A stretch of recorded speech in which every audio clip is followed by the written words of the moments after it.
शरीरं स्वरूपं तथा वा कलत्रं यशश्चारुचित्रं धनं मेरुतुल्यम्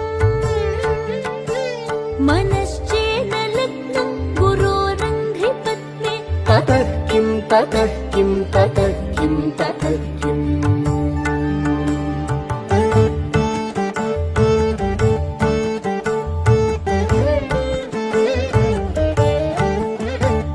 कलत्रं धनं पुत्रपौत्रादि सर्वं गृहं बान्धव सर्वमेतद्धि जातम्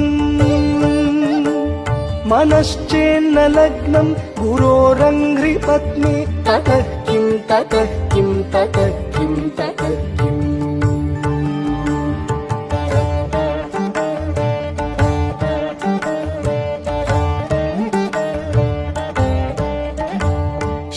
षडङ्गादिवेदो मुखे शास्त्रविद्या कवित्वादिगद्यं सुपद्यं करोति